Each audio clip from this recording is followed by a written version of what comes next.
Hey everyone, my name is Andrew Davis, and you are watching Conversations in Pop Culture, brought to you by my sponsors, Mixum Printing, the smarter way to print. I know printing your creative project can be stressful and confusing, but Mixum is here to make it easy. From their instant quote calculator that lets you get as many quotes as you want for free to their 24-hour customer service support, Mixum is here to make sure your printing experience runs smoothly from start to finish.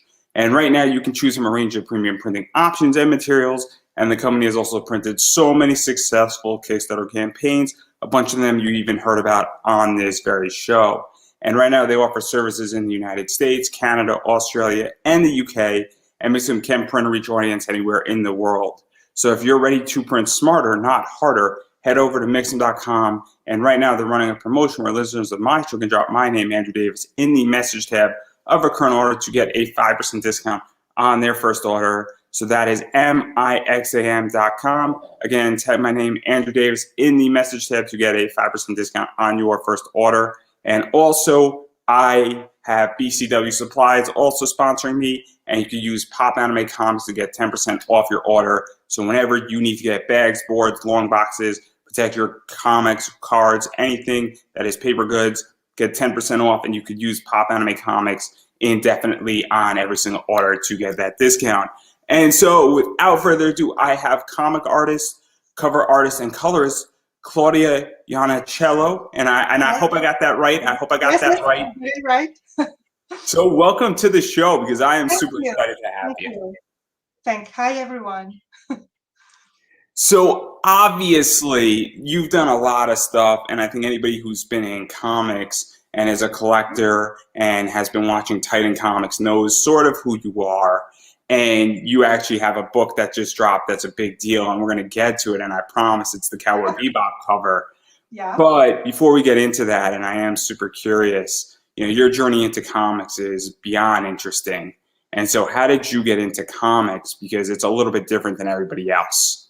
Yeah, I actually think that when I started to think to do a job related on the visual art and visual marketing and stuff like that, I didn't actually think about comics immediately. I mean, I knew that I do love drawing and painting, so I was more into illustration and stuff. But when I was younger, I had no idea what all this stuff was about. So I actually started to.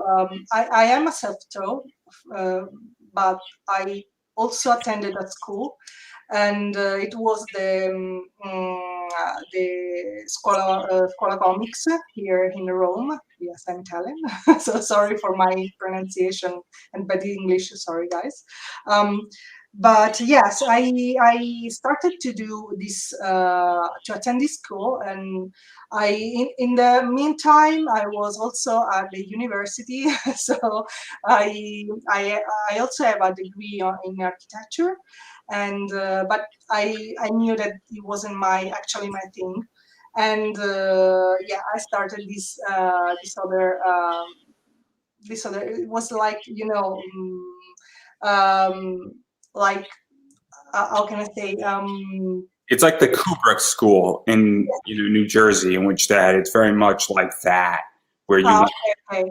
So yes, the Scuola Comics is very similar. I mean, it's just on focus on comic works and illustration and graphic and animation and stuff like that.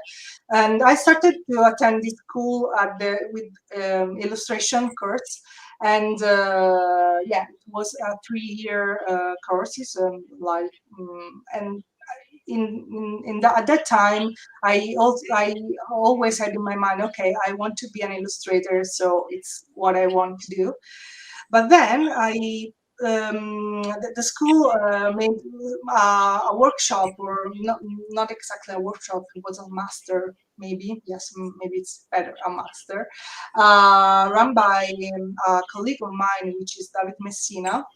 and the Ilaria Traversi, they were my teachers at the time, and it was about coloring. So actually, when I finished this master, I actually became the colorist of David Messina, and so basically I entered the comic world with color as a colorist with colors. So let's talk a little bit about that before we get into coloring, because I love colorists. I don't speak to enough of them. And they make and break a book. They're extremely crucial to a book. Same thing with the letterer in a lot of ways. And I feel like colorists don't get enough attention. So we're going to talk about that, I promise. I want to pay respect to the people who actually make comics work in a lot of ways. But what was this like, really coming into a school, being self-taught, and then actually getting, fair criticism and being taught different styles and being presented with, I guess, assignments, and really pushing and honing and fine-tuning your skills on both an illustration level, and also, sometimes when you're in class, and I'm the same way, where, you're forced to evolve in a lot of ways and forced to grow. And, yes. Yeah.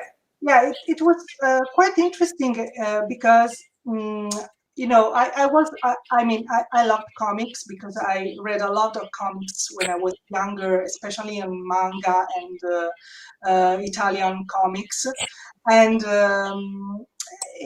I had no idea when I started this master at school. I had no idea how much color is important on a comic page, because with colors it's you also own the storytelling. It's very important that with color, people must understand that colors are a part of the storytelling of the whole comic book. So it's a very important role on the on the team on a comic book. And usually, I actually remember when I started to work as a colorist, as a professional colorist, it was very, very hard to get, the credit on the cover. So this is something that finally comic book and publishers in the world are started to put also the colorists on the credits on the main page on the cover. When I was a colorist, when I used to work as a colorist, this was not present. I mean, there was no name. Just like, okay, yes, it's the color is something, a plus, but not important, and it's very frustrating in some way. That's actually what make me leave a bit on my back this kind of job. I mean, I prefer to put myself on the work. So I wanted to put not only my color skill and my knowledge about colors, but also my style, I know my my personality. I don't know how to say it, but yeah, I wanted to skip this job and get a new one that was the cover artist and illustrator, because it was the my child dream. You just want credit, is what you want. Sorry? You just want credit for your work. Yeah, yes. I wanted a credit, and it was very hard to get it. So okay, if I want a credit, I have to change my job. So we're going to talk about cover art in a second, and I have all these pictures, and it's going to be wonderful to talk about some of it. And I only have I think 1/10 of your entire career so far done. There's so much. So you mean not so many years, but it's quite a few. Yeah. You've been doing cover art for about 6 years, I think. Yes, from 2016, I guess. And you legitimately have so many. And then when I'm doing my homework and I'm getting slightly ahead, slightly ahead, but when I was doing my homework and was giving everybody a little taste, it's that I'm like, oh my God, this cover's not even known. And then you go in and type in on a bunch of comic websites and comic shops. I'm like, oh my God, like how many covers do you have? Yeah, yes, It's a very, quite a few. but we're getting ahead of ourselves slightly because I do want to talk about coloring because you came in to coloring, I think, late 2008, early 2009. Yes, And yes, obviously you got a master course type thing in coloring, and then you were coloring a lot of books for like IDW, and I think you did some work for Titan and a variety of other things. And as I was sort of stating, colorists are underappreciated tremendously. I've had Sanju Navagun on, and I've had a few others on, and it is an art that a lot of people don't want to talk about and touch. I mean, you have people like J. Scott Campbell who don't want to color. You have people like Ebass who don't want to color. You have people like Paul Green who don't want to color, and it is a skill and it is complicated, to color books. And so what was this like coming in and then working for these big companies? I mean, IDW is not a small company. no, They do a lot of cool stuff. I mean, they got Turtles, they got Transformers, Ghostbusters. They got one of my favorite books, Canto, by David Boer. And so what was this like coming into these properties? And Titan Comics as well deals with a lot of stuff like that too, where they have licensed products. And so it's a big deal to be a colorist on those books. And it's a lot of trust, and it sort of came out of nowhere. No offense, like. yes. I mean, the most of the thing I done were about license works. I mean, I started with IDW with I guess it was something related to the Buffy universe. It was like Angel. I remember something like that. And then I jumped on stuff like Star Trek, um, Ninja Turtles. I was very happy because I was a fan when I was younger. And I know who you have to thank for your job, pretty much. I'm gonna drop a name, Chris Ryle. yeah, Chris Ryan. he hired everybody at IDW. It's such a He great. was the IDW at the time. Yes, he was. But continue. Sorry for interrupting. Continue, please. So yeah, when the difficult when you start to work on a licensed product is to respect the product. So the final word is always from the licensor. So you are you what you need to do is to respect what they say and all the fixings maybe and notes, and they actually do a lot because Because one of the things, just to catch everybody up, is that with licensing products, and we can use the Transformers as an example because I'm a huge Transformers. Star Trek, everything. It's There's certain colors you cannot make Optimus Prime yellow. It is the way to put this really so that everybody gets it. Where Optimus Prime has to be red, he has to be white, he has to be blue.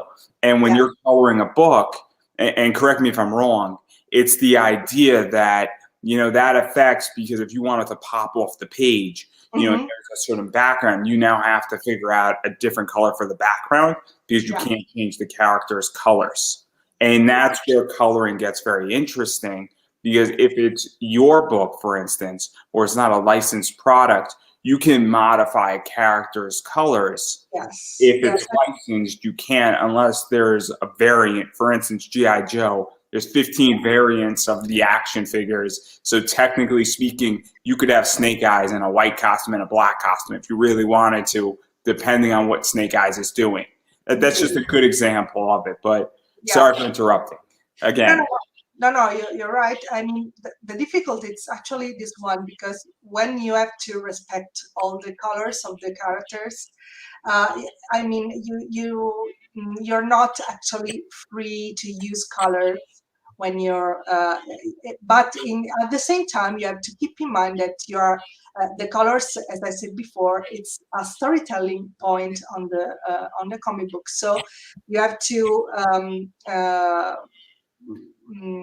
do, it's an equilibrium, in between the storytelling made by drawing and panels and colors. And sometimes may happen that maybe you use, I don't know, if you need a particular atmosphere or a particular mood, maybe the color may change. If you said, I can do, if a character has a red color on the costume and you use maybe blue atmosphere, the colors may change, may shift on a purple or a deeper red. It depends on the color you use. So sometimes the notes may be, okay, no, you can actually see the red because maybe, the license work is on toys or animations. And, the colors are pretty much that one. So that they didn't change. They are not, it's not realistic as a coloring. Instead, when you actually do a comic book, maybe the style of the comic book artist, it's more realistic than the actual licensed work. So you have to adapt the colors to the style, and that's the most difficult thing. It's quite difficult to color licensed stuff, actually. Yes. I remember it was very hard.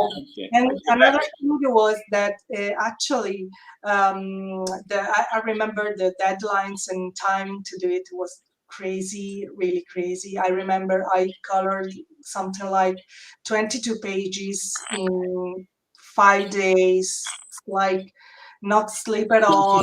Explain that a little bit, because this is something that I think people don't understand, is that drawing a book is one thing. Obviously, writing the book happens. Then sometimes a writer does 3 pages, and he hands it to the artist, and he's writing, hands it over, and it becomes very much a shop.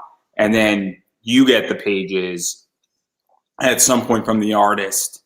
And then obviously, it's sort of a production line, but I don't know exactly how it's typically supposed to work. Where and usually there's the writer, then the editor that he's facilitating the pyramid.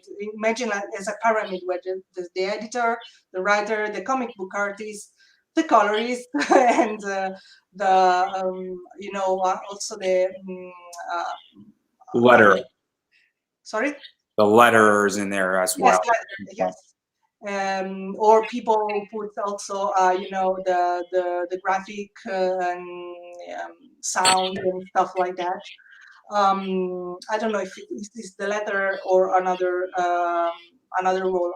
I don't know. Yeah, I'm not exactly sure either. Yes, because sometimes could be the same person, sometimes not. It depends on the publisher, actually. And the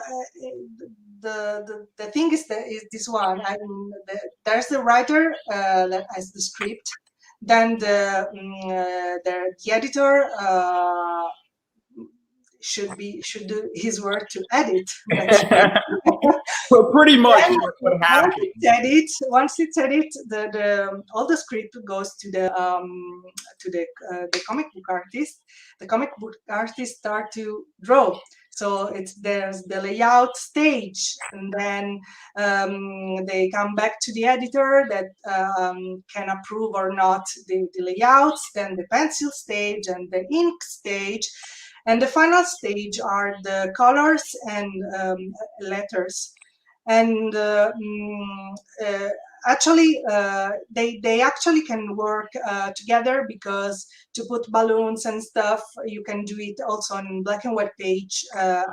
And in the meanwhile, the colorist put colors on pages. but the color stages and the letter stage are the last one. So we actually get all the, if someone got delays and it's late on something, we actually gather all their delays. So we have to When that happens, to get the page done. Sorry? so when that happens, because sometimes people get 3 pages to you, and you're coloring a book, or anybody's coloring a book, and sometimes it's just an easy, steady workflow, and you're not dying, Yeah, where, yeah. but Sometimes you can, if you have a good relationship with the comic book artist, you can, agree with them and say, okay, once you got the page done, in the meanwhile, send it to me. I start coloring, even if maybe they may be changes or some notes and stuff to change. But I start in the meanwhile, because I don't have to run too much, even if I'm running for sure. But I don't have to run too much later. And then but this happens when the comic book artist can choose the colorist himself or herself. And in this case, maybe if you know who's gonna color your pages, it's easier. But sometimes it happens that the comic book artist doesn't know the colorist, and vice versa. So it depends a lot. I was lucky because all the coloring stuff I made, I always do work with people I already knew, I trust, and stuff like that. I work for David Messina, Valerio Schiti, with one of the most famous artists on Marvel. So I was very lucky actually, because I knew them all. They live in the same the same city where I live, so we are friends. We meet each other, so it's. But I know it's not. This is not the rule. I mean, it's just me or in a few ones. It's weird where colorists have certain relationships. Like Sanju Navagun has a very good relationship with Zenescope, and they trust him enough where Sanju is almost exclusive to Zenescope, which is crazy. Yeah, He yeah. legitimately, I had him on, and I went through his Comic Vine thing, which is I think about 80% of his work, which is even crazier. And they just give him work, and it's awesome. And it's one of those things that he has a almost exclusive relationship. Ulla Moss doesn't have a exclusive relationship with Zenescope, but she has a very good relationship with them too. And they just give her work with people like Paul Green and a variety of other people. She does work for, I think she does almost all of Ebas's coloring. She does all of Campbell's coloring with Neon, Rafina, and I think she does Mike the Baffo's coloring as well. Mm-hmm. So Yeah. it's very, very interesting with people's relationships. But there's also, on the flip side, we go to DC and Marvel. I guarantee you there are artists who hate colorists, and Marvel's just like, well, we like the way this person colors because they're good and they're effective and they get the job done, and we don't really care because we trust the colorist isn't going to screw up the book, and Yes. because and it's tricky and it's very, very important. Yeah, I Is think that actually there's something good when you can actually have a kind of relationship with your other team, because you can actually speak without filters. You can actually um, um, work in a better way in some way, because I noticed that a lot of comic book pages got the colors which are not, in my opinion, obviously, so, but they are not exactly right for the style of the penciler, and I think it's because the penciler, actually the comic book artist, can choose the colorist itself. I mean, if you have someone who you like how he or her colors your pages, I think it's the best you can really achieve for a comic book. But sometimes, especially for majors and big publishers, comic book artists don't have this. It's a privilege. It's very much a privilege. It is not a right. In a lot of ways to do that, and it's very interesting when people have that privilege and people don't. You know, obviously, very few people. Like I think Campbell almost exclusively uses Ulla Moss or Nei or Fino. I think he's might have used somebody else every once in a while, but it's rare to find a Campbell book that is not an Ulla Moss or a Nei book. It is rare, and those books are super cool to find, and they're not even necessarily valuable. They're just really cool to find. I think it was like a Bones mashup with Campbell that was not done. That was partially done by Campbell. That is not done by Ulla or Nei. It's not even that expensive of a book, I think. I could be mistaken, but I digress. It's so interesting, all this. And obviously, I understand colorists, and because I can't do it, I can't draw. I'm not head here. I am not talented in that fashion. And I know the difference between a good colored book and a bad colored book. And I also understand the difference between capturing like a neon glow in a comic versus a dull book. And it can make or break it. Like I'm a big Cyberpunk fan, and I appreciate the game. And I could tell when somebody's doing a Cyberpunk comic that doesn't have that Cyberpunk-esque position. Yeah. And if you don't have that neon glow and all like the cool stuff in it, you know, it doesn't work. And I don't even know how to do that. It's all about storytelling. It's all about storytelling. I don't know how to do that. I don't know how to create those colors. I don't. I'm not even going to attempt. And I just admit defeat on that point. But, you know, it's all right. It's all right. I'll take the L on it, everybody. I'll take the L. So obviously going beyond coloring, though, you then have become a cover artist. Yeah. And that is super interesting because I don't know anybody who is a colorist, has done a lot of coloring work that has then become almost exclusively a comic artist and a cover artist. So how did that come about, and how did that opportunity come about? Because that is so interesting to me. I think that probably former colorists were actually just like me. I mean, they started to as another with another role. I mean, maybe they were illustrator, maybe they were something else before being a colorist. So I've known people who have gone from illustrating to becoming an exclusive cover. Yeah. That's because who's done coloring and has skipped the illustration stage in a interiors and then has gone straight to covers, because obviously Ebash used to do interiors, and a few other people who I've interviewed have done interiors. But I know a lot of people, and some people still do interiors and they do some cover work. But at the same time, I don't know anybody who sort of has never done interiors. I don't know if you've done, I think you might have done a little bit of interiors. I have done some interiors too. I have very little.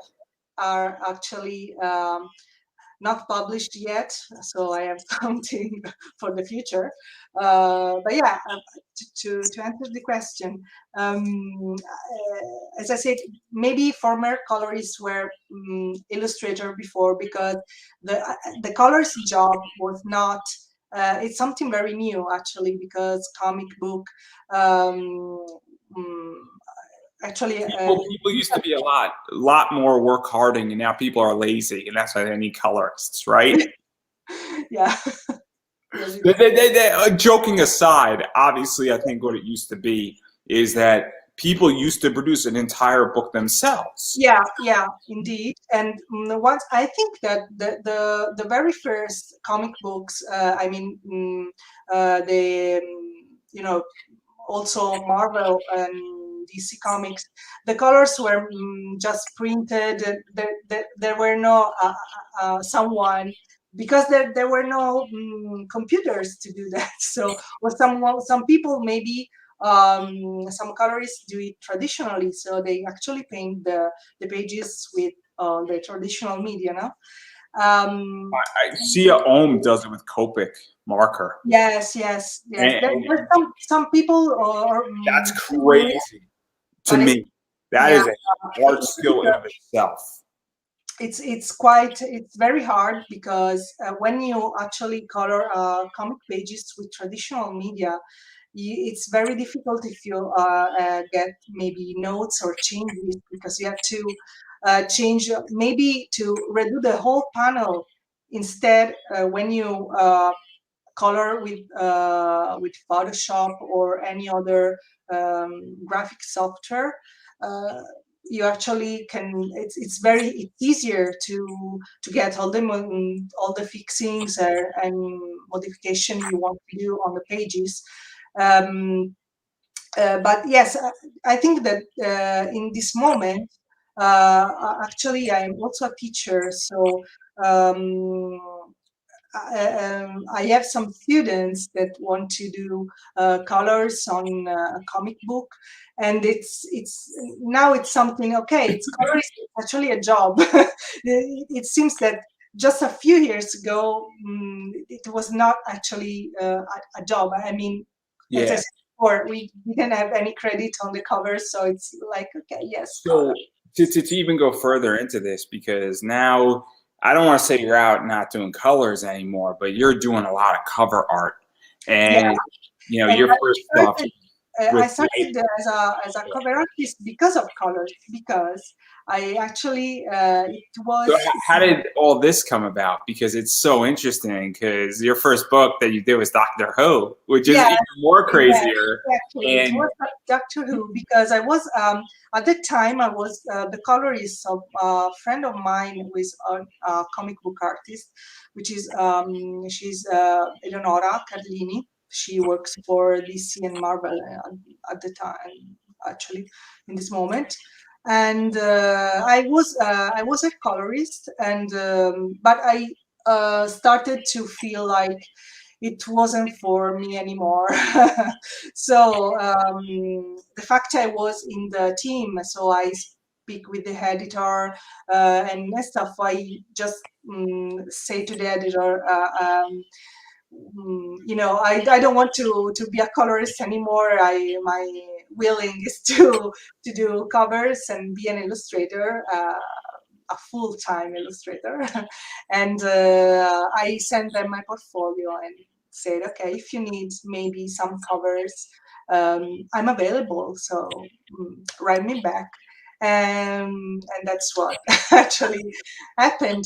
Yeah, they asked me for a couple of covers. They were my first covers for Doctor Who. we're And gonna get into it, I promise. Because I got pictures, everybody. Because it's yeah. 1,000 words, and Wow. I already speak too much. So clearly, but I am curious before we get into that, because we're gonna go through a bunch of covers now. Um, you know, and I am curious because what was this like? Really getting that yes to do a cover, because it is a big deal and it is now a very respectable element in comics. And it is relatively new because I'm obviously a variant guy. I appreciate different covers. I like cover A, but I love covers B, C's, D's, E's, F, G, Okay. and so on, because I'm looking for something different. I'm looking for different styles. I'm That's looking for something that's more fun or that's more limited, for instance. And then even going further, what is it even like to now say, oh man, I am on a book and I am credited, and that you're in previews, or you go into previews on a major comic site and your name's there because it's cover C, and then you see your last name, because that's something cool too. And now I'm starting to pop up, and I was looking on Midtown Comics, and I'm like, oh snap, your name's all over this place, and there's like 7 months worth of stuff coming out with your name on it. It's kind of weird, I would imagine, a little bit. So I'm very curious about what was that like when you got it offered the first time, and now even moving forward when you see it, because you have at least one or two covers every single month out.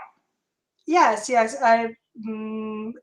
for sure, when I started to do covers, it was for Titan Comics, and yes, it Still was good doing work for because I them. started You're with. still doing work for them. Sorry. You're still doing work for Titan. Yes, but not only for them, because when I started actually to do covers, I started with that too, and then they started to ask me covers for a lot of their comics books, which are not Titan Comics is pretty much similar to what to IDW, because they have a lot of licensed comic books, and but not only licensed work. So they started to ask me a lot of covers, and I was very happy, because it was my as I said, my dream job. So I was very happy that they keep on asking me for covers. So I was very happy to stay on Doctor Who products and comics, because I am a Whovian myself. So I was very happy, and I keep on working on Doctor Who. Lately, I'm not working. Um, uh, I mean, not on a monthly basis, let's say that, on Doctor Who. But I don't know. Actually, a lot of editors changed it on Titan, so it's also if you used to work with someone who left, maybe you start to lose a bit of context with the publisher. So yeah, I did really a lot of stuff with Titan Comics. Mostly I think I have like 20 or maybe more than 20 covers for Doctor Who. I don't know. So let's talk about some of them, because I like pictures, and pictures are fun. So this is, I think, one of your first ones that you did. Yeah. And this was fun. What's the story behind this one? Because this is early Doctor Who stuff. Yes, I was asked to do a bunch of covers for the Third Doctor, and for me it was okay. That's difficult because I am Hovian. Okay, it's not for sure, but I mean, not of the very old stuff, because it wasn't available in my country to get the old Doctor Who episodes. So I have no idea about all the old stuff. I mean, I started to watch Doctor Who from the Ninth Doctor, so I wasn't. I was aware. I promise. Working our Yeah, way. I promise. I knew that the whole Doctors, but I never watched any episode. I didn't know anything about them. So I had to do a bit of research, and at some point I found some interesting. I think they were some photo or some set pics. I don't know, and there were some photos where there was uh, uh, the actor. I can't remember the name in this moment. Who was the third Doctor actor's name? I can't remember in this moment. So I find that this pics was very interesting, and I tried to put myself into it, just not reproducing a photo. And when actually when I'm when Titan asked me to do Doctor Who covers, they were very generic. Uh, they were not always specific on what actually happened inside the comic, the issue, and what happens in the pages. Okay, they want just very generic covers, so I have to invent something every time to do something different every time. So indeed, I made also other two of the Third Doctor, and the other two are a series of covers. But I don't know if they used the picture for the covers, or just sometimes they put them on a sort of gallery inside the issues. So maybe you can find them inside some comic book. I don't know. And you need to go further into Doctor Who, because there's a bunch of other covers that I do want to show. So there's this one right here. Yes, this one of the first ones. Oh my God, I can watch that. Yeah, so we'll take it down. There we go. So this is another one. This is the first one ever. This one, the first one. Because I like this one a lot, and which this one is a lot of fun, and this one to me is definitely sort of one of those fun, one. It's obviously the 10th Doctor, so it's a lot more modern than the Third Doctor, and it just seems like more fun. And I'm not a big Doctor Who fan. I know it's blasphemy. I'll deal with it. But it's the idea that this is fun, and it's kind of something that's different as well, where it's not as formal. It's not as, I feel like it's saying, hey, this is Doctor Who. This is sort of supernatural-esque that we're going with, and that's what Doctor Who is supposed to be, from my understanding. So what was like the story behind this, and really just having a good time? As I said before, they ask very generic stuff. They say, okay, I need 10 Doctor cover. Can you put some ideas on paper and send us? And they choose. So I made like a few layouts of different ideas, and they choose this one. And I was, since it's a as I say, generic cover. What I wanted to show it's the sense of wonder of Doctor Who. So I tried to put this kind of mood on the cover. Obviously, in the comic book, all the companions, all the Doctor companions are not real actors in real life. They create the companions just for the comic book. And so I had to also the challenge, if you want to call it that way, in this cover was to match not real person with a real person, because it's David Tennant, and I have to put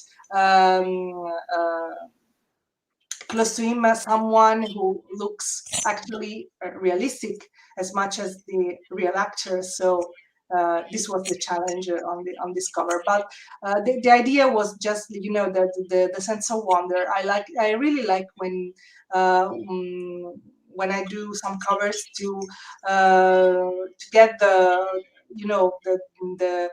all the people who watch my cover, see my covers, to just imagine what can happen outside the cover. So you can imagine what they are about, to the adventure they are going to start, and stuff like that.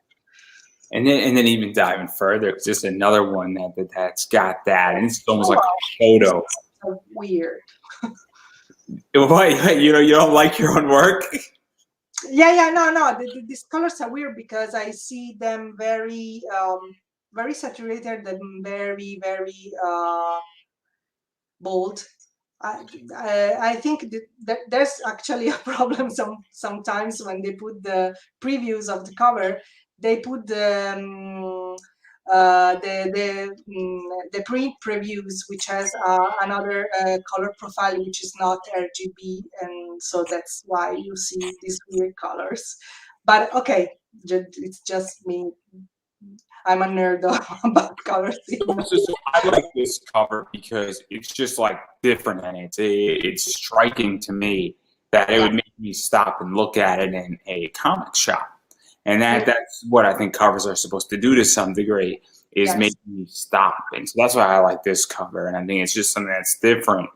And then, if I hit the point, and then obviously we got this going on, which is this was one of the first ones too. Yes, obviously, when I started to do comic book Doctor Who covers, there were the Ninth Doctor, 10th Doctor, 11th Doctor, and I think it was at the time that the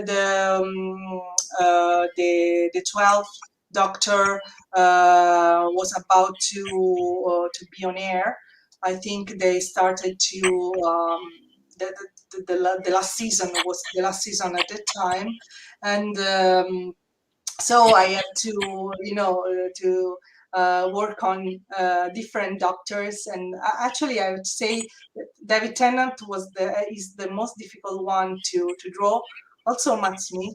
And the most funny to do is actually Peter Capaldi because I love the way you drew that woman in this. Thank you. Like, I love the way you drew her, and nothing against Doctor Who and David Tennant, but I don't find David Tennant as Doctor Who, as far as comic books, to be all that interesting as a comic character. But that girl's interesting, and how she's sort of being seductive, and just her tonality and her skin tone and just what she's wearing and, her posture. It's very inviting in. And then obviously the background too. It's also, it's a fun cover. I actually might go on eBay and buy it. I actually made, with the same background, I made a series of covers for Doctor Who with different doctors.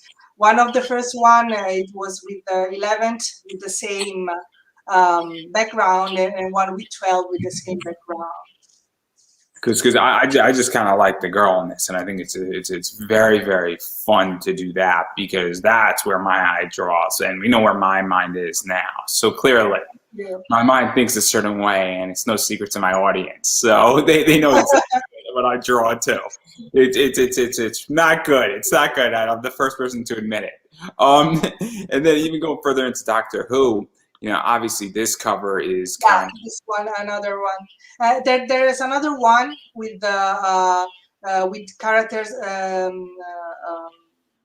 flipped. I mean, with the third Doctor as a big face on background, and the companion as on foreground with a comic style. This was very funny to do, because I tried to mix two different styles on the same cover. It was using a painted and a more realistic style for the background, and a comic style for the foreground character, just because I wanted to recall the 70s. Also the color palette recalls the 70s, and because it was the years when this Doctor was the Doctor, so so it was very. I really, when I have when I have a generic stuff to do, I always want to play with the other stuff than also not only with the with the characters, but maybe try to find the other inspiration to get the cover done. I mean, I think that's the only way I can also enjoy doing it. If not, it's gonna be quite boring just doing just. And it's also nice, because it's nice to have different covers and different styles thrown in there. And it's kind of cool that with Titan and with Doctor Who, they've given you a lot of freedom to do a bunch of different covers. Because as a fan of comics, and I think I picked up like 2 or 3 Doctor Who books over the years, but it's the idea that even when I'm looking at cover artwork, I'm like, hey, I want something different. I want something that is a little out there, and I want something that mixes it up, because, well, I go through a comic shop, what's going to catch my eye?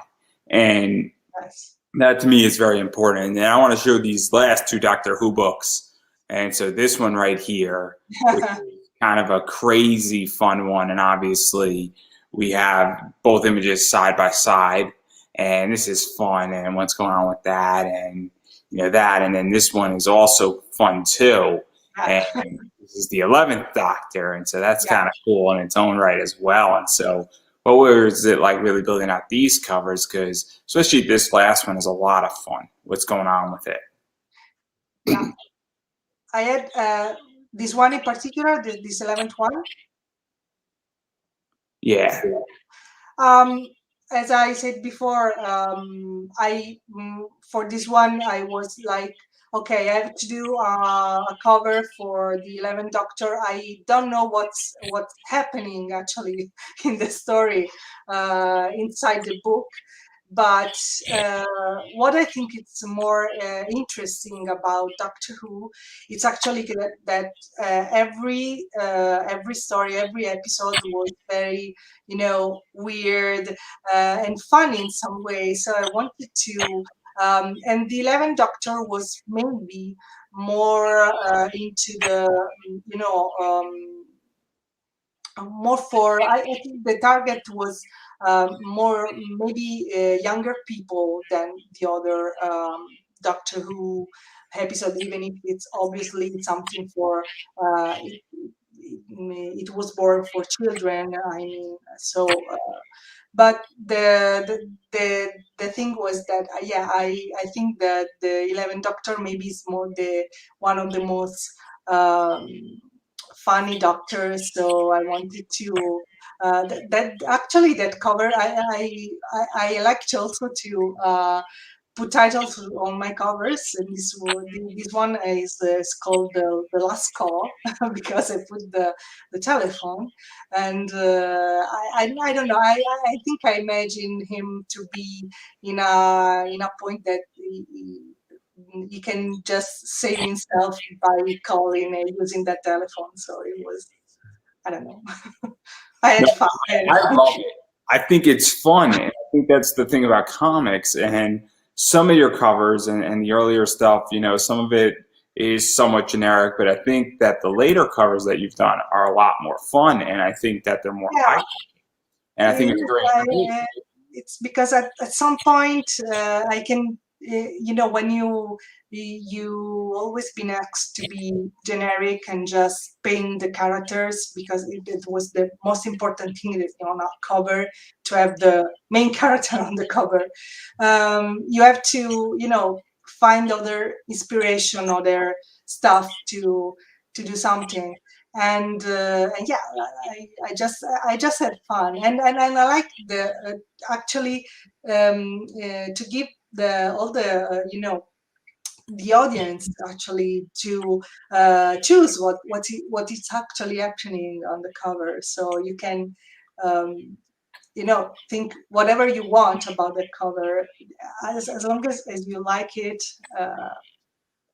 It can be anything, and I think it's the most funny thing and beautiful thing about illustration and cover artworks.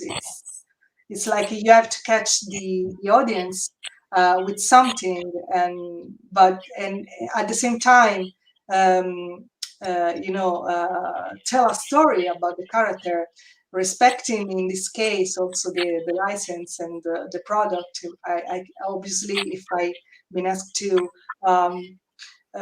do a cover for Doctor Who and I have to paint 12, I can paint any other doctors. I have to do 12 doctors, so I have to respect that doctor. So that's it. And and very even challenging, but it's also very I don't know, it's very satisfying in some way. And obviously, I mean, it's Doctor Who, and people love Doctor Who. One of my best friends is a huge Doctor Who fan. Okay. And, people love Doctor Who. I don't know much about Doctor Who. It's just something that just I never got into. But obviously, it is a big deal to work on it, and so it's very cool because it's very influential. I think when you're doing covers for it, and obviously being a fan of it is very cool as well. Yeah. So I would imagine that's just one of those things that's just kind of cool in comics that happened. I didn't get to I think there's another 30 covers you've done with Doctor Who that I didn't even show. So obviously these are just some of the books that you've done with Doctor Who. But I do want to jump into another bunch of books that you've done that are also, I think, that's cool. And that's the Millennium Saga, which is the girl and the dragon tattoo and everything that happened with those books and the comic book adaptations, because you've done a bunch of stuff with that, and that's a whole different ballgame with Hard Crime, which is, I think, I'm not sure what the full deal with Hard Crime and Titan is, but those books are published by Titan, and they're doing really cool stuff with Gun Honey right now. And so what was this like coming into that? Because that's another big deal in a lot of ways. And this is one of the covers with it. The girl who plays with fire. And I might be showing these somewhat out of order here, but it's kind of a big deal when, obviously this is the girl in the dragon tattoo that you've done. Obviously the girl who danced with death. Yes. Another one I think that you've done. And then, so what was this like really doing these books? Because this series is well respected and people love it. Yes, this was very interesting to do because the first issues were from already published comic. I think it was in French, in France, and it was the Millennium Book Saga, which was the comic book for the novel. Basically, it was that product. But when Titan buy the license to do comics in UK of Millennium Saga, they wanted to redo all the covers, which is something they usually do when they buy comics from other countries or other authors and stuff. When something is new on a country, they try to remake all some of the stuff, and usually they do this with covers. They used to redo the covers. So I was very, very happy to do the Millennium Saga cover, even if I never ever read the novels. Because there's a lot of clout going with this, because obviously you were doing Doctor Who, and then you're coming into doing these things, and obviously this book, and these books are well known. I think Steg, and I can't think of his last name, he passed away too soon, and that made the book even more popular in a lot of ways. And so now you have a very popular book that has a comic book that people really enjoyed, and then naturally like, hey, how's the comic adaptation going to go? And so it's a lot of clout and a lot of trust, I think, is being portrayed by Titan to you to say, hey, we want you to do a cover. And it goes a long way in a lot of ways, because this can make or break it and set the tone in a lot of ways, a cover. And so what was that like, really building that out and having that on your shoulder to some degree? Or did it not even occur? Because, I think a little differently than everybody else, but I'm looking into the window versus looking out the window. The window over there.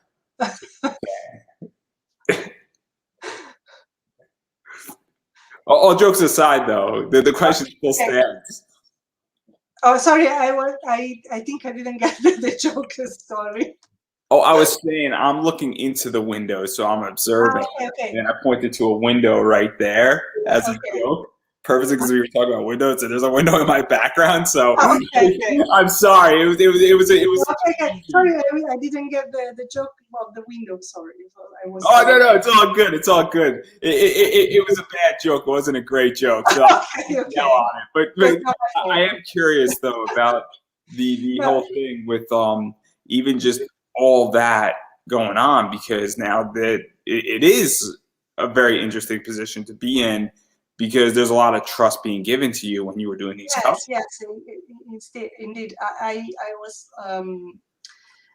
The Millennium Saga is something very new. It's popular. It's loved, but it's a kind of different licensing, because it's based on a novel. So you don't have actually, you have the description of characters, to get the mood, you have to read.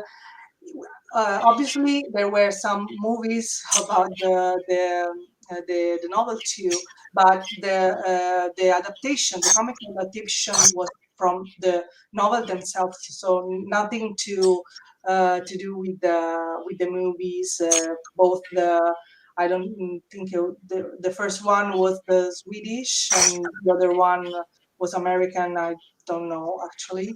But yeah, what I have to do is to respect the character and the mood of the novel, but I have to get my own version of Lisbeth Salander. So it was very challenging, but very funny, even because she's a dark lady. So I love painting dark ladies.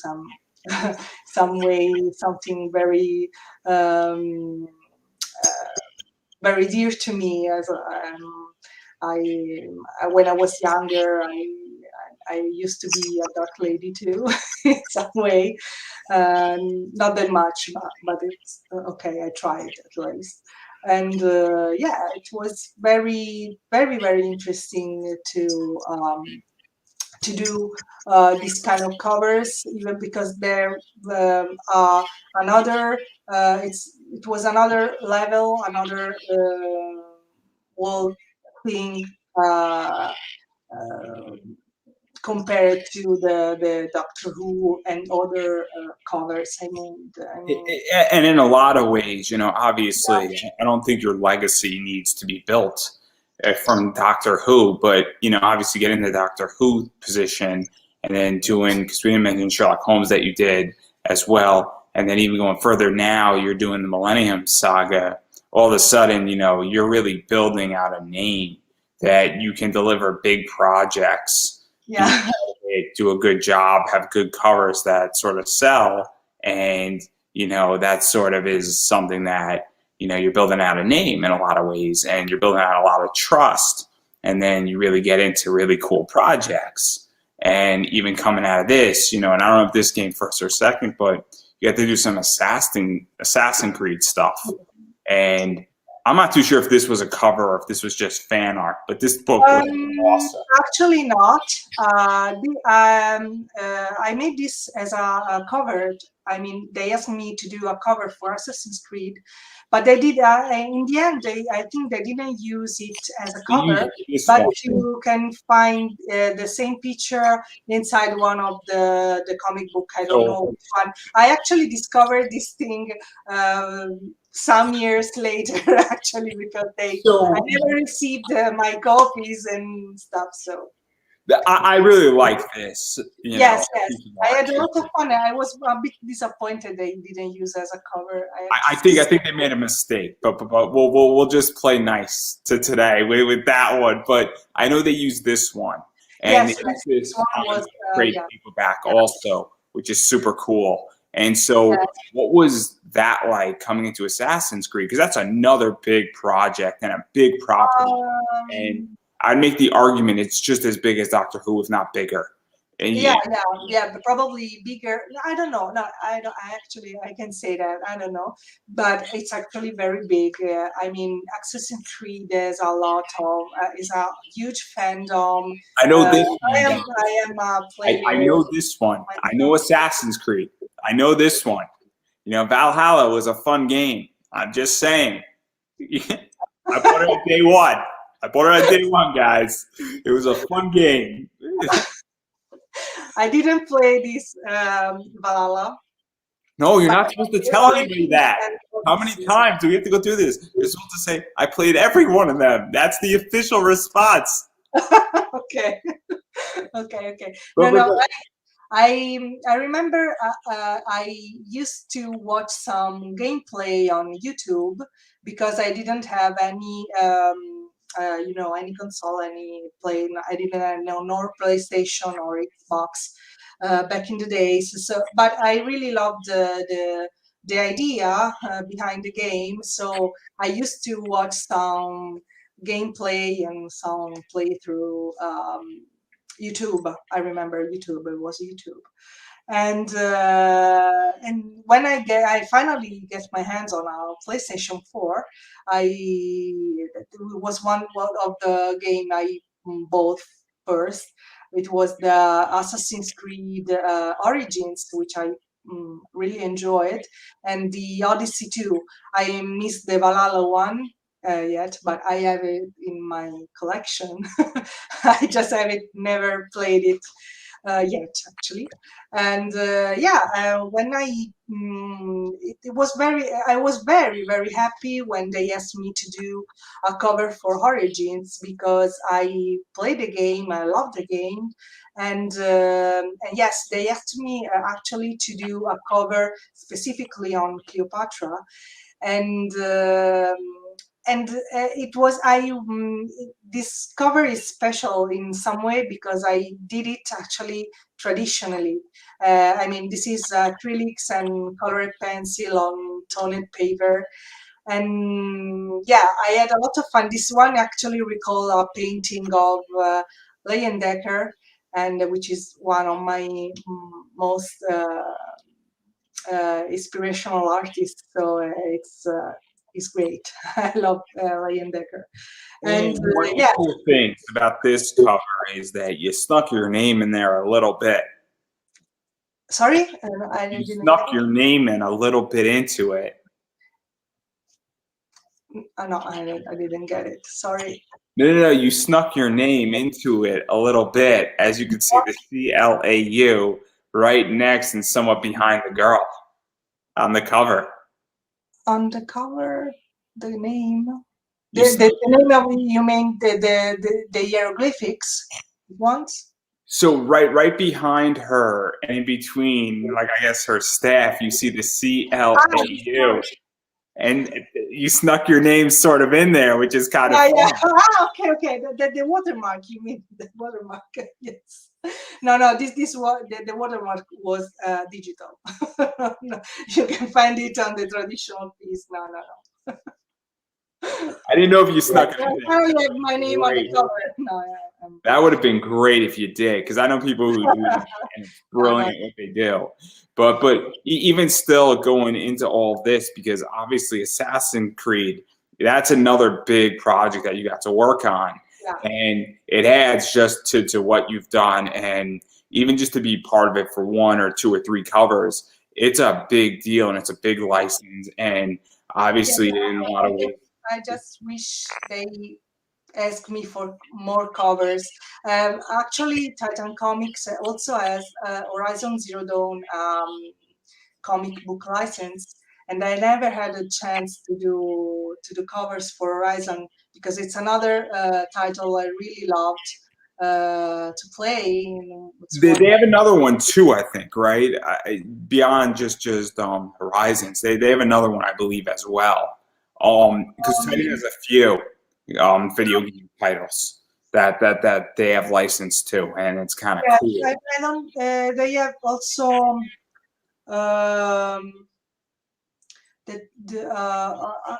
oh my god, I can remember the title in this moment.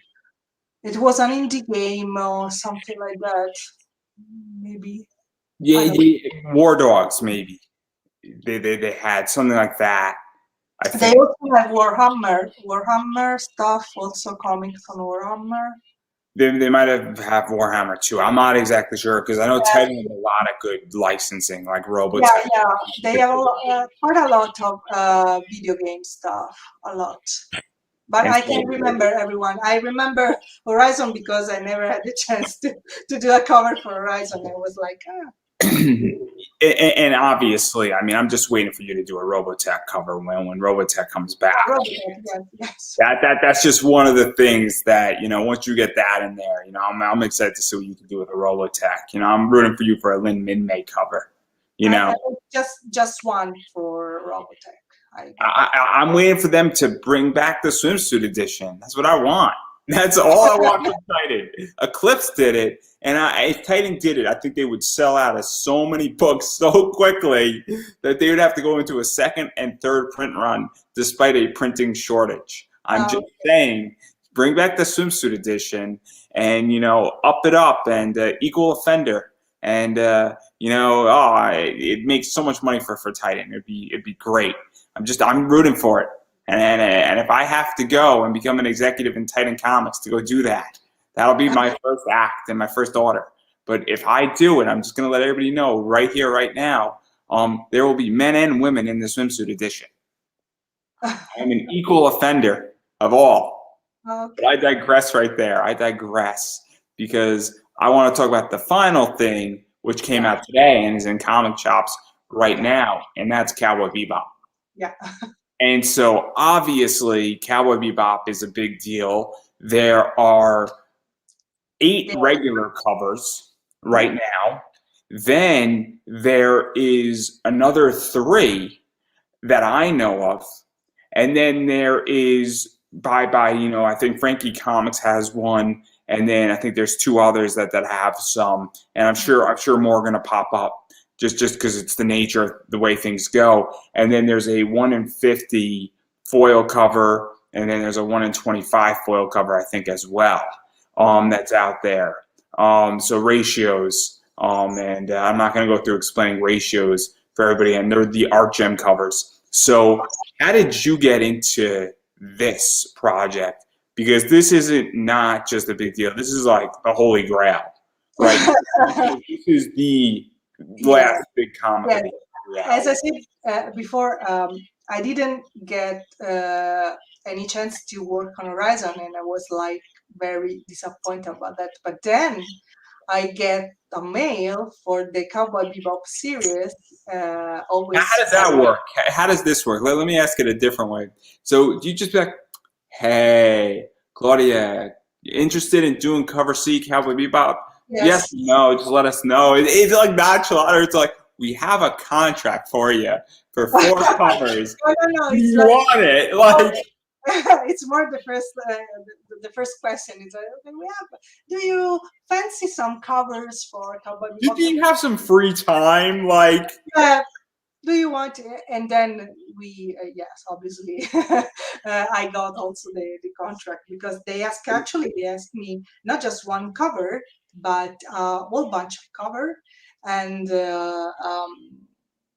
it was special because Cowboy Bebop was one of the first anime series I really loved. And when I was younger, I remember here in Italy, it was aired by MTV. We can watch it on MTV, actually. So it was special, really, really, really special to me. I was kind of happy and scared at the same time when they announced the Netflix series. And then I got the mail about the covers. I had no idea that Titan got the license for Titan Comics, so therefore Cowboy Bebop. So I had no idea. I was very happy because I actually never asked to do that cover. They actually asked me to do covers of Cowboy Bebop. So I was like, oh my God, it's really happening. And yes, when they asked me for the covers, they say that they want something that was obviously for the Netflix series, but also to recall the anime in some way. And the first moment, I didn't actually get how much I have to put up the Netflix series. Then they send me, when they send me all the reference, and I have a lot of, the some PDF and JPEGs and of screenshot of the set. So I watched them for the very first time. I was a privileged one to see all the stuff was going on the set before anyone else. So I was very, very happy. I'm very curious about this because obviously the comic is based off of the Netflix series. I think it's a prequel. Should be a prequel of the Netflix series. Yes. And then yesterday, the novel that's also a prequel came out. That was written by, I think, one of the staff writers for the Netflix show. So obviously, a lot of stuff's coming out. I'm pretty sure we're getting a season 2. Oh And yeah. I know the comic is canon as far as the Netflix series goes. So one of the things is that, how much direction did you have with, these covers? Because obviously Titan has booked over, 10 of these covers, and these covers, obviously there's a photo cover, there's the blank covers, which are cool, which are, I think, green, blue, yellow, and red, which is awesome in its own right. And it's such a good concept, what they did with that, because that's the opening colors of Cowboy Bebop. And then even going further, obviously you have your stuff and then other people have their stuff. And so what was that like? Because obviously how much, information did you have, and even just to coordinate it, because Titan doesn't want to produce, a bunch of covers that are all the same. And so what was that like? And even just them saying, hey, this is what we want, but also here's some freedom to do certain Yeah, things. let's say that when I say yes to the to the cowboy gig, I was like, okay, so what you want to what I want to show on the covers, they actually ask one cover for each character of the Netflix series. So we have there is a character missing comparing to the anime. It's the yeah the we have the dog, but we don't have the head character. It's like I actually also started to watch the series on Netflix, so I am around the sixth episode, I think. And there was one episode when they say that there is this head hacker that telling them about some of these criminals they try to catch. And so I have the characters I have to put on each cover. There's also one surprise on these covers, So, but so this is the one that's out today. yeah. This is the first one. It's about Spike Spiegel, obviously, which is the main character. And then this is cover 2. Yes, for this Faye Valentine. The colors are quite dark. I don't know. I think it's the same problem I told you before. They put the CMYK vision and then the RGB, so it's the So colors this are a bit weird. But yeah, the initial second cover one is 3. Faye, and we And have also the third one, which is Jet and the Iron. And if you see, I don't know if you notice already, but if you see, you can actually see a link on each cover. And actually, what they asked me to do was to make something that you can actually uh,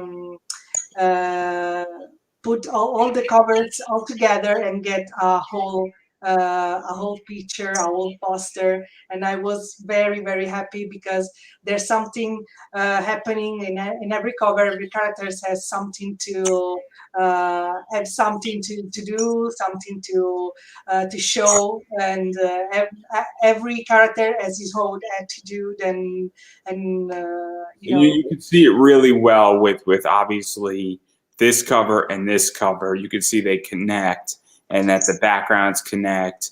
And I'm not too sure what's going on with that random hand lighting his cig per se, but we see it definitely with this, and we even see it with Jet and Faye, where obviously they're connecting, and it is very cool. And then there's some words going on in yes. the back, and And that's I can say there are 5 covers, and every cover has a different character.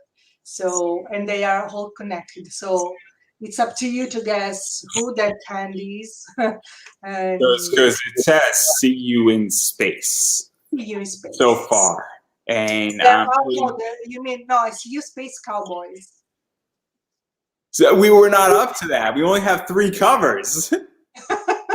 I'm only going by what's read. Like clearly, I'm not getting ahead of ourselves. It's actually a spoiler, but I put "See you, Space Cowboys." I'm just saying because I don't know what I can and can't spoil. I mean, all I know is that I could show issues 1, 2, and 3 because they're out. That's the only reason why I could show this. Issue 4 is not even up for pre-order yet. Yeah. So it's not in previews because I checked this morning. I And got the last 2 covers approved a few days ago. So yes, I think they're going to put them on previews very soon. I think they're going to go up in previews in about a week or two. Yeah. Is usually how it goes. 'Cause I just order my comics 2.5 months in advance because it's cheaper, and I know I didn't miss it, but you can still order issue 3 for previews if everybody's interested. And also, there's a few comic shops that I know that have an abundance of these Cowboy Bebop stuff, and you can get all 8 covers. While you're going to be paying cover price, if you missed the boat and people are watching this both live and on replay, one of the things that is very important is that if you type in comic shops, you can go pick up this. Also, people are selling it relatively cheap on eBay for a whole set, and then some right now. So if you missed it and you were sort of sleeping at the wheel, it's a good time to sort of pick up these books because you can pick them up, and obviously there's a lot of stuff going on with this. And so what is this like for you, though? Because obviously Cowboy Bebop is done really well on Netflix. There's a lot of skepticism about it. And I think a lot of people are enjoying what Netflix has done with it. Is Netflix perfect with the series? No, but they've also made it their own.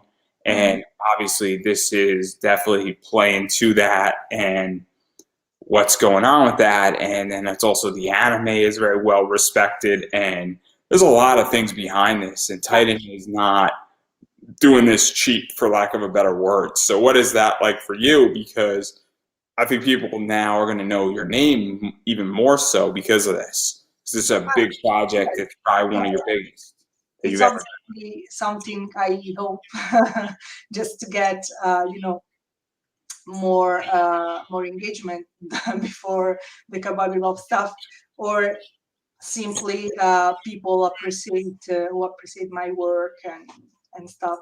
So obviously I feel a lot of pressure about it, and I felt a lot of pressure when they asked me, because when I started to work on these covers, I was not I had no idea. I had no idea what the series was about, if it may be good or not. I didn't know anything, so I was also a bit afraid to put my name and my efforts and my stuff on something that maybe people wouldn't like in the end. So it was like, okay, just like finger crossed, get finger crossed that all this cowboy stuff by Netflix is gonna be good. And as I say, I started to watch the series on Netflix, and I have to say that I was afraid at the beginning, but I think that Netflix made actually a good job. I mean, I think that all the Cowboy Bebop mood, and also some visual references are very good and very anime related, and maybe characters are a bit different from the anime ones, but I think that they made a good job. I really like Faye Valentine. I really like Jet Black. I really like Spike Spiegel. Maybe the one I like the most Faye and Jet in this moment. The ones I like, I think they may be a bit too much. Are actually Vicious and Julia. But yeah, I'm actually enjoying the show. So I'm more relieved and happy I made discoveries on this project. I know that probably not everybody will like the series, but when they do this kind of thing, I mean reboot and remakes. This doesn't mean that the previous stuff is some way cancelled or not important. You can still enjoy the stuff, the old stuff, and if you don't like the new stuff, it's okay. Just don't watch it. And it's also, I would imagine, nice for you, where Netflix is obviously behind this as well, where this is a growing, very valuable IP at the moment. And that's something that is also very helpful, where, you know, you stepped up and you knocked it out of the park in a lot of ways. And, you know, and this is something that I think a lot of artists don't understand, is that this adds value to what you have done now. And it adds value to your art style and what you're doing. Not that you needed it and you didn't need the recognition, but it also, now that you worked on this project, and obviously we're getting 4 or 5 covers out of this, you know, it's something that I think that it's like, oh, you know, now you're part of this, and now you've done covers that are canon to the Netflix side of things. And those covers are what people want. I mean, I bought 2 sets of this stuff, and I make no qualms about it. I legitimately just bought off of Santorn Comics up in Michigan because I couldn't get it from my local shop because it's sold out, and I'm happy to. And I just dropped another $60 on 2 variant covers that were just announced. So obviously, I'm very bullish on this stuff. And my goal is that I'm probably going to get one of these or a bunch of these CGC'd and signed by people when you know, who's worked on it. And it's a personal book in a lot of ways. So it's something very, very cool that I fully understand that it's a big deal. And I think that just even being part of it is awesome. And I think that while you were killing it with Doctor Who and the Millennium Saga and the Sherlock Holmes stuff and even Assassin's Creed, I think a lot more people are now going to know who you are exactly, because Netflix is a big platform, and then that naturally goes down into comics, and people who are anime fans are saying, wait, Cowboy Bebop has a comic? Since when? Let me go pick this book up. And I have friends who are not comic readers who are like, I'm going to go read this book now. And so it's very interesting that I think that a lot of people who didn't know who you are about to find out exactly who you are. And not that you needed it, but this is very much, I think, a breaking moment for you in a lot of ways. I have to say that sometimes I forget how much effort I put on my stuff, and I think, you know, it's like I think it's everything I do is useless. It's not important. But then sometimes I receive people who maybe they make photos of themselves. We are trying to reproduce my covers with the characters I paint, or the time that Peter Capaldi was on a comic book shop and got one of my covers on his side, and he posed in the same pose of my covers. I was like, oh my god, yes. I don't know, it's something I really can explain with words, but Well, what is that like? Because I've done that with, you know, I've gotten commissions, and I'm a huge Elias Chazus fan. And I sort of produced something that people have emulated, where I told Chazus to do. And I knew exactly what I wanted to do on a commission, where it was like a busted girl of one of his things that he did called Firefighter Sexy Samantha. And I know people who have tried and have copied that exact style. And like, I'm looking at Chazus, yeah, and I shot him a bunch of things. Like, oh, that's kind of cool. And I thought it was awesome that people wanted to copy, you know, the commission I booked. And he was nervous doing the commission, which I thought was really, really funny, because I wasn't nervous. I'm like, hey, dude, you're going to knock it out of the park. I'm not an artist, and no worries, man. I'm more than happy, you know, whatever you produce is going to be fine. But what is that like for you, where there's obviously people who are wanting to copy what you're doing and copy your style and really recreate your covers, because copying is the ultimate form of flattery, I feel. yeah. I wouldn't call them copies, just fun work. I mean, it's just fun art. in this case they were just fan art. Um, I got some people who try to steal my ideas, and then sometimes I have some colleagues or some fans who send me stuff and tell me, okay, this artist, it's a copycat. You can see, he's trying to. I mean, people. How can I say? People actually tracing your work and then and pretending uh, they're making art from. I know that. I've had people legitly take questions straight out of interviews Yeah, I've done, yeah, yeah. word for word. It is crazy, and I'm like, Yeah, this is actually the bad part. But when I see people who kind of try to, it's a tribute, it's an homage to my stuff, and I am more than happy when I see the stuff. I mean, um, eh, there's nothing bad about it. I mean, I really love it. It's like it's like, okay, it's like, a moment when I realize I exist in some way. It's a bit weird, but it's affirmation, and it's understanding that you're doing something that people find value in, and yeah, that yeah, yeah, it's kind of like when people legitimately have taken half of my interview and re-asked the questions that I've asked almost word for word. I'm like, well, I must be doing something right, even though I don't feel like I'm doing something right.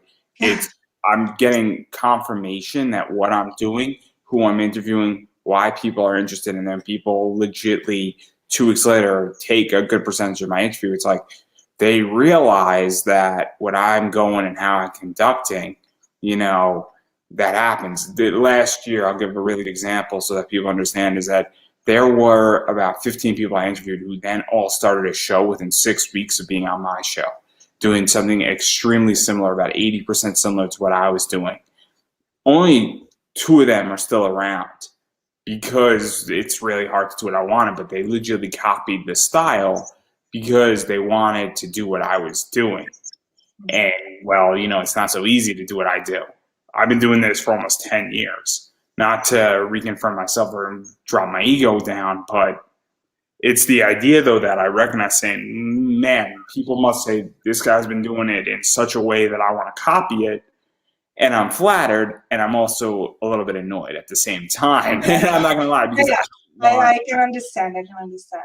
There's some people who, fake something and try to be flattering, but they are annoying and not flattering at all.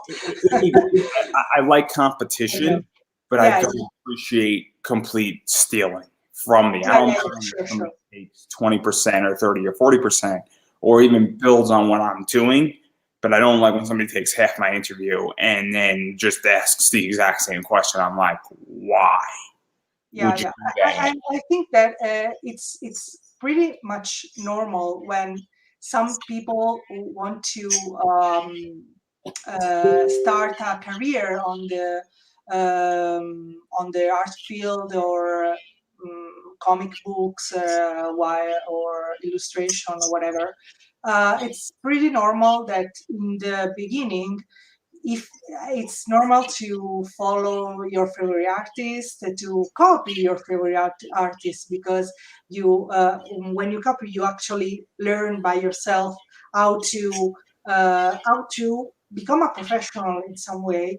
So it's sometimes when I see people copying my stuff, I always try to understand if they are maybe younger than me, or people who are wannabes in some way. and, and it's normal if you like someone's work, if you want to reproduce it, because it's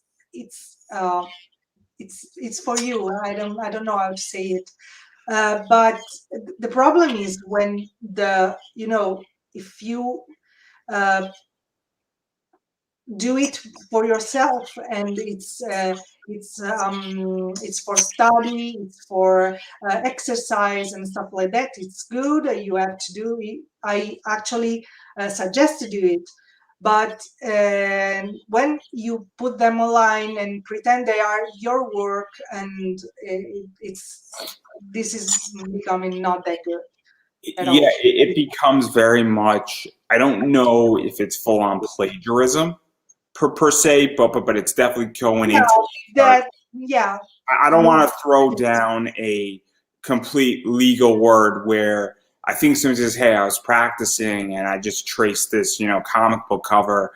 I don't think that's good either. But I think at least if you openly say, "Hey, I was just doing this," or if you drew a mock-up of something and said, "Hey, this is," I'll give an example. J. Scott Campbell did the 607 cover or the 601 cover, and people were just doing their versions of it, and somebody did it in new school style. Like that to me is taking a work and transforming it, where if you did Mary Jane in complete new school style, you cannot say that somebody copied that cover because it's a completely different style. Or if you did it in more like with abstract shapes or something like that, well, you took the concept and you transformed it. Or if somebody says, "Hey, I just saw, Claudia's Cowboy Bebop cover and I want to do Spike Spiegel," but you completely sort of do it in your style, but you make Spike Spiegel walking on his hands upside down, where that is a complete transformation of the work versus, and that's very different than tracing and saying, "I did this cover, guys, I'm good," Or if I made a Lego version of your cover, for instance, because I'm a big Lego builder and I design things digitally, that's very different than me going out and tracing it. And if I traced it, I'm going to be the first person. It wouldn't look anything like your work. I can't trace that good. I'm making that crystal clear. So you will not see a tracing from me. I'm going to put it that way. But it's the idea that I don't know if it's plagiarism exactly. And I'm not sure what the word is because it gets tricky, but it's not good. It's because I think it's not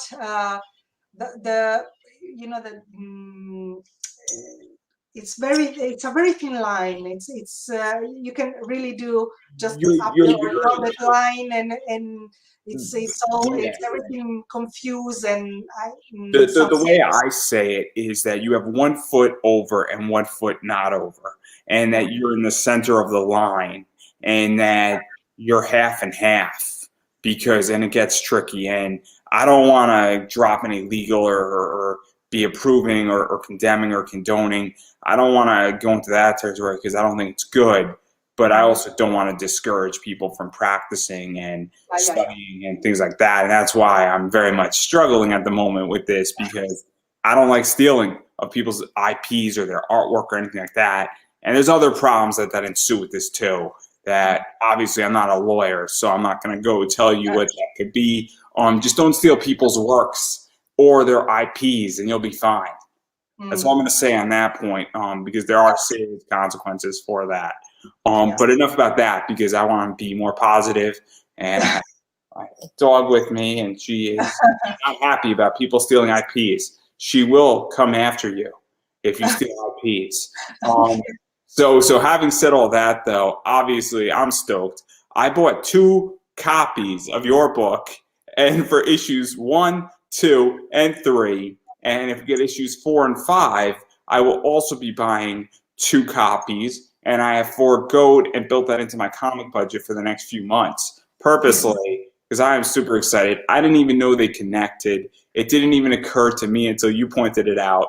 This is how much I'm paying attention to everything at the moment. Until you pointed it out, I didn't know. So I may say that there's also some Easter eggs inside the covers. I want to know if people may get it.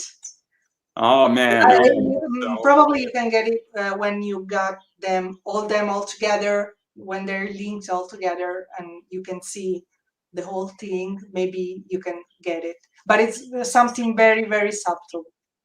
I mean, we have the words in there, and then we obviously have the gun in there, and then so we have like a ship in there, and we have something else in there too up top, and we have something like what looks like a teacup.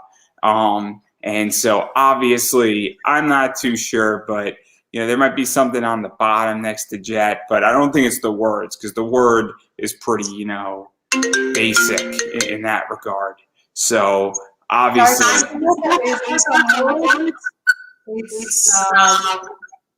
if you see all the background, I'm sure you'll tell me off air. You'll tell me off air what it is, because I'm not gonna. I'm extremely lazy, and now I really want to know. But I don't want to for everybody. You want me to spoil it?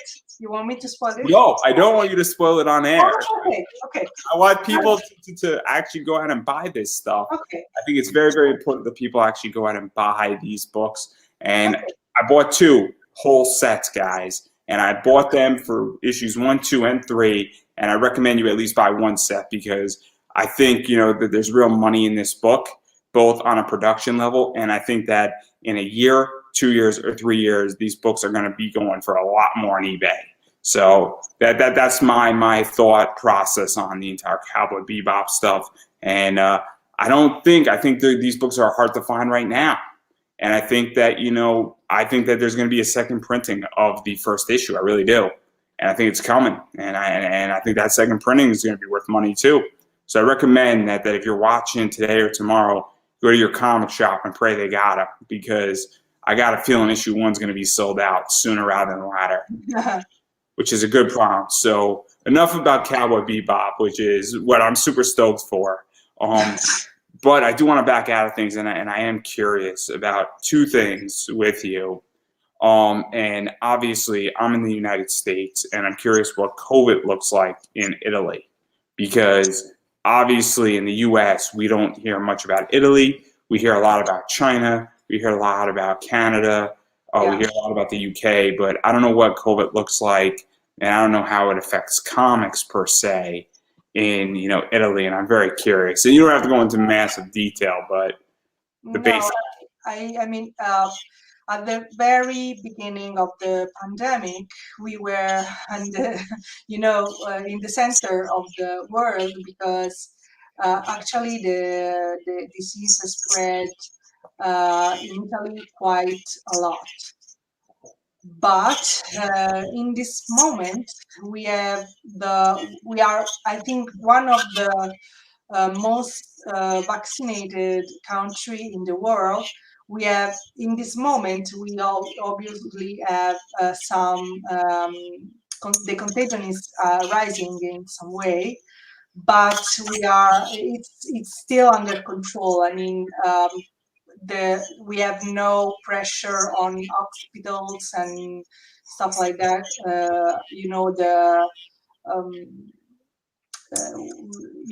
This is a very, very bad disease. I mean, I think every one of us knows someone who got COVID, and someone lost parents, someone lost friends, and it's very, very bad. All said and done, I mean, this year I will be able to come back in the US to actually I have my sister living in the US, so I will be able to come back after 2 years, and I'm very happy because I have my vaccine done. I have everything done to travel at the safest as possible. And yes, it was very, I have to say, working mostly for the US and the UK. I always work, I always do the smart working. I mean, I work from not from home. Actually, I work in a studio. It's the Beverage Studio.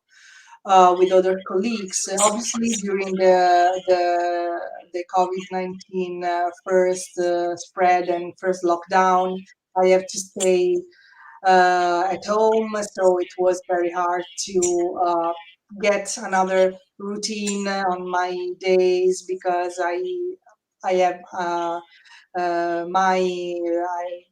my routine was to get prepared. I know exactly what you're going through. My routine's stuff too, so I get it.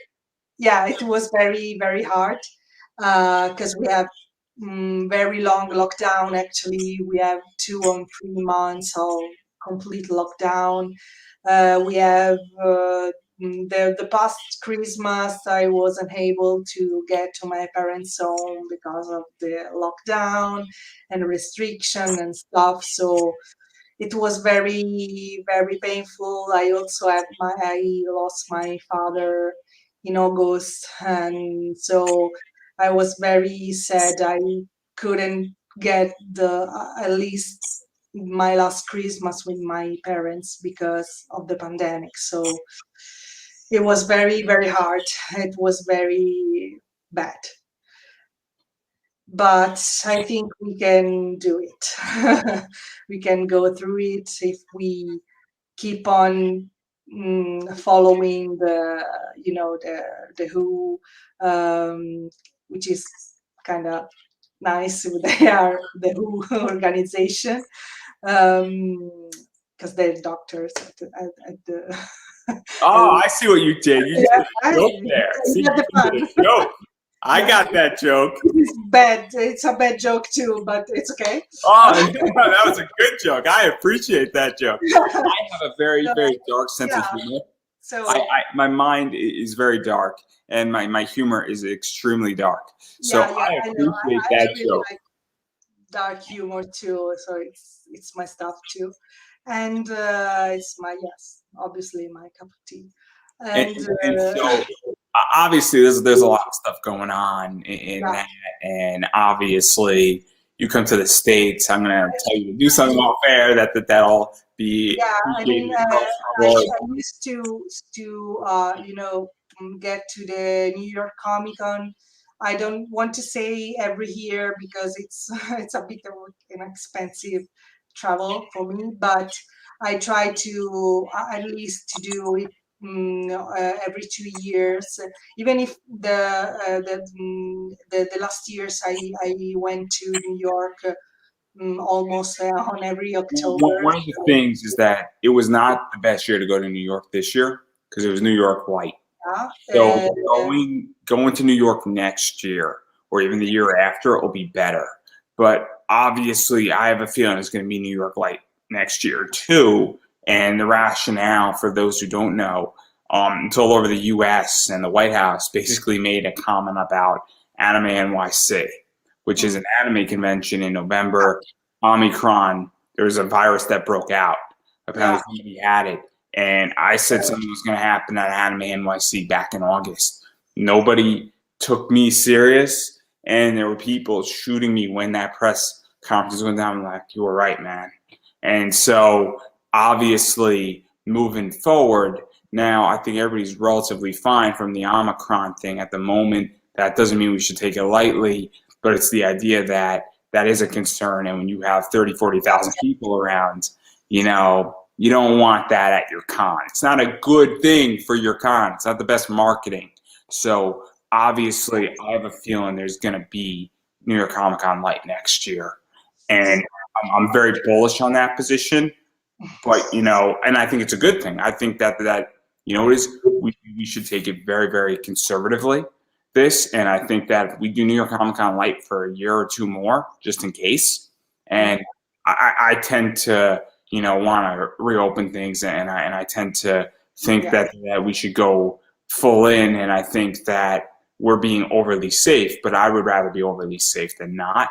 I have a friend who spent a while on a ventilator, and obviously I'm participating in a charity auction for him, and I've donated some stuff of mine for that, such as ad space. And so obviously I'm well aware of the consequences of all this stuff. I've been very lucky that I got vaccinated. I haven't had anything, but I've also been very, very precautious because I have a physical disability that I know COVID will legitimately put me into a very bad position.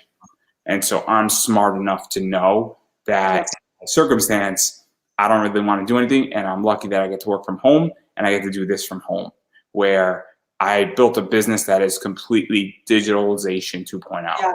So that's where I'm at. And I'm actually profitable for the first time in 9 years with what I'm doing this year. So it's kind of a crazy entity. So I talk about a bad position to be in and being profitable in it. and I don't want to go back. That's all I'm going to say, is that I want things to reopen, but my business model is not going to. Yes, I know, I can understand. But it's when we as a humanity, we I think these last 2 years they've been very very hard, and I think we need to recover some of our sociality, and we need to meet each other again. I think in the comic book industry, it's very important. Comic cons and fairs and stuff like that are very important, because it's important, in my opinion, that fans could meet the creator and see that there are people behind the I books think they read, the video games they play, the I series they agree. watch and stuff. It's I mean, very I go back to the argument where there's been loss of civility. So I've gotten attacked a lot more on things that should not have been attacked on, because people forgot that there's a human being on the other side yeah of me, and this is one of the things that I think people need to understand, is that you wouldn't say that stuff to me in person, so why are you saying it to me online? And do you really think that I'm also a fighter online, and I will drag out something on Facebook purposely, and it will have 500 comments, and there's a reason why people don't start fights with me anymore. It's because they know it's going to be a war. And I think a lot of people, and also I don't engage as much as I used to with people, but I got attacked in the last, few months, probably a lot more than I should have been. And I think people forget that there's another human out there. And, I think it's a whole big thing, and this is a whole big complicated discussion. I But think I actually that think that people and comic artists and writers and fans need to see each other. And I think, on the flip side, I think, writers and artists need to see their fans and need to see if their fans are thrilled or not thrilled, and need to say, wait a second, this is what my fan looks like. This is how much money my fan actually has in their wallet when they pay me. Maybe my prices are not normal. Maybe they're abnormal, and that I think that needs to happen too a little bit. And I also think, it's very interesting, but, that's a whole big discussion. And I have plenty of those with enough people that I think, it's very interesting. And I think that we don't see people for 22 months, and you don't engage with your fans in person for 22 months or 2 years. I think that it's one of those things where, you need to realign for a few minutes or so. And I think, hopefully Comic Cons will come back, and that'll happen. And hopefully people in the comic community will be, generous when this stuff comes back a lot better. But that's a big ask, I feel. But again, that's my opinion, and that's not anybody else's opinion but mine. So on that note, though, we've been speaking for a while, almost 2 hours. So yeah yes, so it's a long time. Yes. I don't want to keeping your boyfriend out from his desk. Uh, So you have to say, it's in Italy, 8 o'clock when we actually started this live. It's like the dinner time, so still have to get my dinner. So I have one more question, and Yes. this is arguably the most important question, is that obviously I want to give you a chance to self-promote yourself. So where can people find you on social media, engage Yeah. with you, Facebook, Instagram, Twitter, Uh, buy yeah. your work, Yes. website, all that stuff. I, Artstation is big one. I am mostly active on Instagram at the moment. Is the most the social I use the most. I also am on Facebook, but I really don't like Facebook. I really don't like Facebook. I am also on Twitter, but I'm not able to use Twitter. I don't know why, but I'm terrible with Twitter. So I just remember sometimes I have also Twitter, and I remember to post something on there too, but I am not very um, good there. As I mean, I'm not very active on Twitter. And let me think. Yes, it's pretty much. I have a profile on our station and Behance. But yes, I think for the moment, I suggest to follow me on Instagram. I have my art profile, which is Claudia Ianniciello Artworks. So you can just type my names and artworks and you should find me. Yes, that's pretty much everything about social media. I'm actually I'm not a social media lover, so just what you say before. I mean, people. I think social media is something that people can manage uh, in the right way, and I think that this pandemic even worse the situation. So uh, I have to say I don't like social media very much. I don't like people fight on social media. I don't like flames. I don't like this kind of stuff. I usually don't put myself into them because I think they completely, useless, pointless in some way. That there's no point on fight on internet really. So, but yes, I use Instagram because it's just pictures, and so it's what I do. So it's okay. Instagram, it's okay. So obviously, and I've been saying this, I'm going to continue to say it, is that you have to support content creators and comic creators and writers, artists. And the way you do that is that you actually buy their work. So Yeah. you buy the comics they work on or the properties they worked on. You know, whether you're buying that at your local comic shop, big comic shop, whatever you do. I personally don't care where you get your comics from, but when you go and buy somebody's cover, it goes a long way, directly and indirectly. And obviously the Cowboy Bebop cover, which is cover C, you know, if you go out and buy that and that cover does better than every other cover, Titan is going to keep on booking Claudia. And, you know, they're going to book Claudia for more covers. And you're also supporting a small business at the same time and indirectly supporting you. Also, and if you ever do things such as sell original art or sell print or anything like that, or you go to a con, you know, obviously that's another way how to support people as well, where that goes a long way too. And you have to go do that. But even more importantly than that, you know, obviously following people on Twitter, Instagram, engaging with them, liking it, sharing people's artwork out, and sharing this interview out goes a long way because it lets people know that, oh, snap, you know, this person's out there. Or even, you know, shooting some messages, hey, I really like your cover.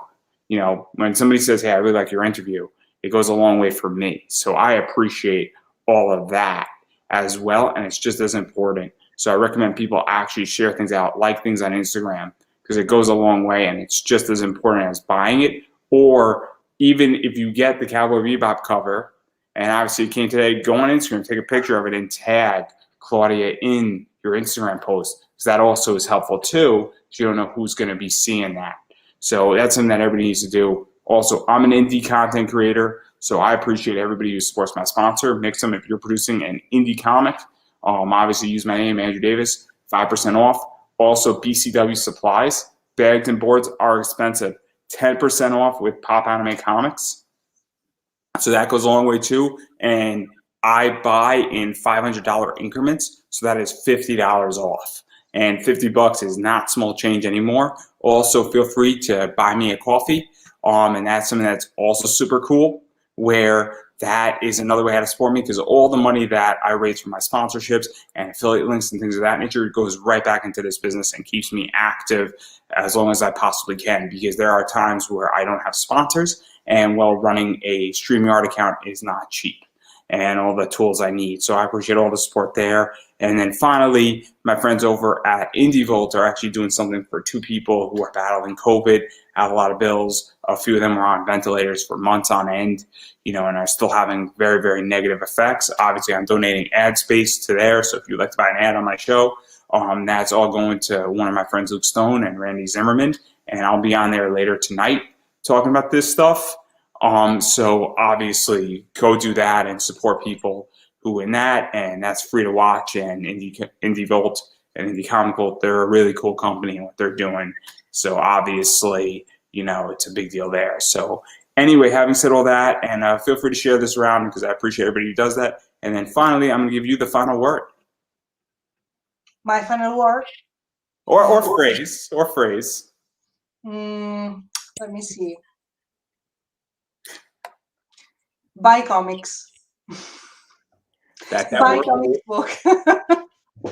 That works. And I wasn't prepared for this. I have no. I'm very bad at this kind of stuff. I don't know. It's maybe I don't know, some catchphrase from Doctor Who or See You Space Cowboys. Yeah, we could go with that. See you in Space Cowboy. And that's a wrap right there.